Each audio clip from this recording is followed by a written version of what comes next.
Secretária de Estado do seu Secretário de Estado. O Sr. Ministro não podia ter terminado melhor a sua intervenção. De facto, amanhã comemoram-se 3 anos dos incêndios de Pedrógão e o tema que trago tem a ver com um processo que é importantíssimo do ponto de vista operacional e que se prende com o Ciresp e que se prende com as comunicações de emergência e segurança, não só nos cenários de crise, para quem está no terreno do ponto de vista operacional, mas obviamente para quem, ligando, por exemplo, o 112, confia que a mobilização dos meios para seu socorro é feita com eficácia e isso depende de uma rede Ciresp robusta e em bom funcionamento.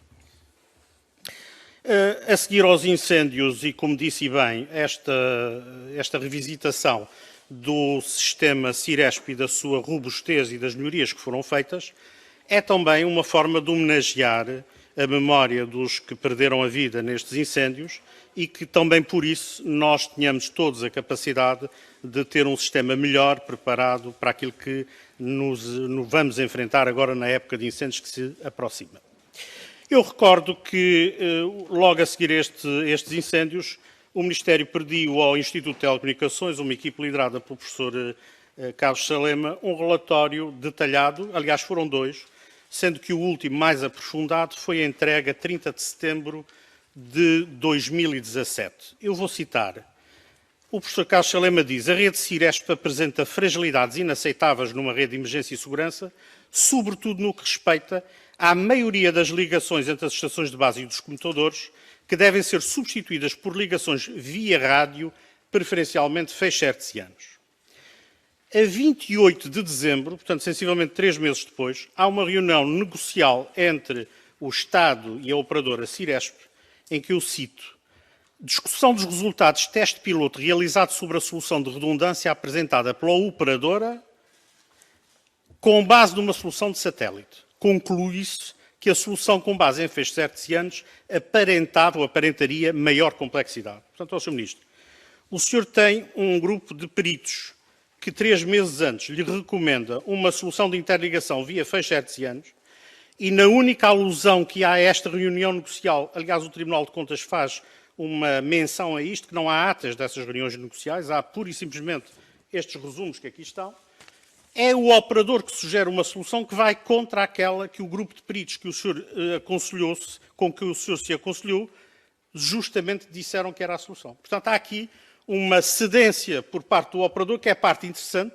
estranhando eu que o grupo de trabalho com know-how de técnicos não tivesse assessorado o Estado, naturalmente nesta reunião negocial, que volto a dizer, da qual não há atas suficientemente, aliás, não há atas que possam suportar as decisões. A segunda pergunta tem a ver com o relatório de contas de 2018 do Ciresp, que eu peço que distribuam pelos presentes e façam chegar por via eletrónica, e vou citar. Após os incêndios de 2017, o Estado solicitou à Ciresp S.A. diversos estudos propostas com o objetivo de implementar soluções que melhorassem a resiliência da rede Ciresp, resultando daí os projetos de redundância de transmissão e de reforço da autonomia energética. Tendo para isso assinado um aditamento ao contrato de Ciresp em 30 de abril de 2018. Ponto. O Estado solicitou então à Ciresp a instalação imediata das referidas soluções, por considerar essencial a sua implementação desde o início da fase Charlie de 2018. Eu vou repetir. O Estado solicitou à Ciresp S.A. a instalação imediata das referidas soluções. Consta do relatório de contas que eu pedi que distribuísse o seguinte, cito: embora o Tribunal de Contas tenha recusado o visto ao aditamento de contraste de Ciresp, a entidade gestora apresentou recurso, estando a aguardar-se decisão sobre o mesmo. E agora é importante. Havendo um compromisso por parte do Estado em que esta situação fique devidamente resolvida. Portanto, ao Sr. Ministro, nós temos um aditamento que é assinado a 30 de abril de 2018, que vai para visto do Tribunal de Contas e, como sabe, também como eu, no caso um contrato superior a 950 mil euros, não pode produzir efeitos antes do visto do Tribunal de Contas. Não pode. Se assim é, como se entende que conste do relatório de contas que eu pedi que se distribuísse, que o Estado pediu a instalação imediata das referidas alterações. Mais, consta do relatório e contas, a emissão de uma garantia bancária a favor do Estado de 490 mil euros. Só se emite uma garantia bancária quando se tem a firme expectativa de receber o pagamento e de cumprir com o serviço prestado. Consta do relatório e contas expressamente que no exercício de 2018 o resultado é negativo em cerca de 1 milhão de euros, quando podia ser positivo no 1 milhão de euros, porque a Ciresp ficou impossibilitada de faturar ao Estado as melhorias que incorreu com a solução imediata. Portanto, parece-nos que há aqui, de facto, uma violação daquilo que são as regras à luz do que consta do relatório e contas. Mas esta não é só a questão relevante do ponto de vista político que eu quero questionar. O Sr. Ministro esclareça-nos o seguinte. Em abril de 2019 há uma ameaça da PT em desligar os circuitos. Há uma negociação inusitada em junho e acaba a Ciresp por ser adquirida pelo Estado, conforme é a configuração hoje.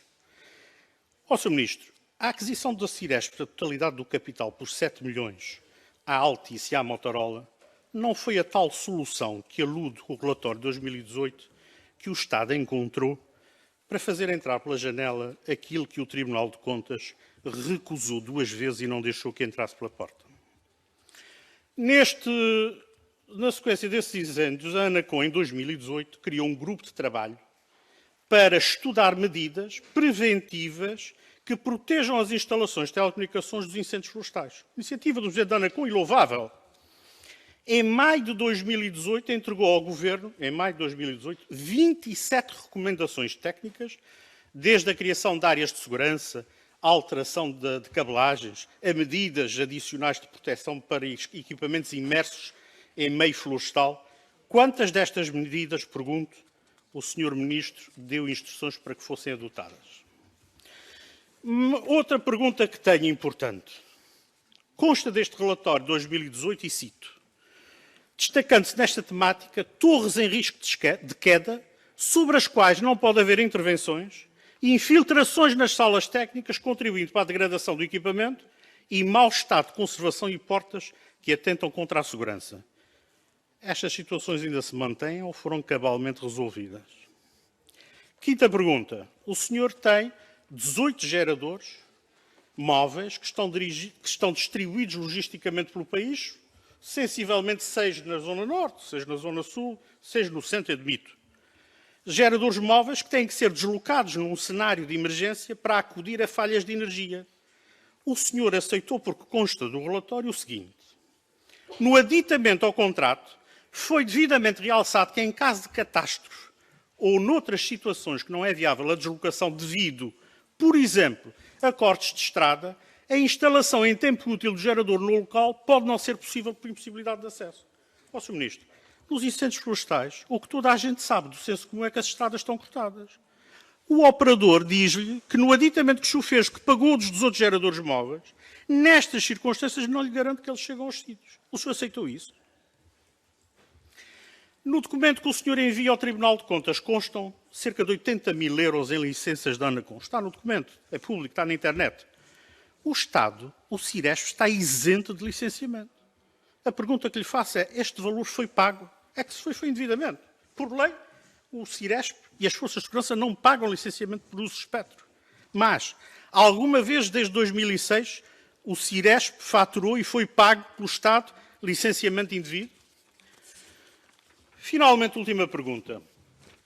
O Sr. Ministro esteve aqui várias vezes. Há cerca de um ano tivemos aqui o grupo de trabalho nomeado pelo Ministério para estudar o futuro do Ciresp. Como sabe, a partir de 1 de julho de 2021 termina o contrato de parceria público-privada. E, portanto, desde há um ano a esta parte, faço-lhe a seguinte pergunta. O Estado passa a ter agora, a partir daquela altura de 1 de julho de 2021, os ativos e vai manter o fornecimento dos serviços de operação e manutenção e demais à Altice e Motorola? Já está operacionalizado isso? A partir de 1 de julho é efetiva esta alteração? Já conclui, Sr. Presidente. Quando arranca a implementação da rede de transmissão dita aqui há um ano pelo professor Carlos Salema nesta comissão, sobre as alterações utilizando a rede IP Telecom e fechos hertzianos? E uma pergunta importantíssima agora que entramos na época de incêndios. O Conselho de Administração da Ciresp é nomeado pelo Ministério das Finanças. depende hierarquicamente. E a pergunta que lhe faço é, do ponto de vista operacional, quando houver questões da proteção civil, a articulação nas decisões está perfeitamente oleada em termos de modelo de governança? É esta a mesmo concluir.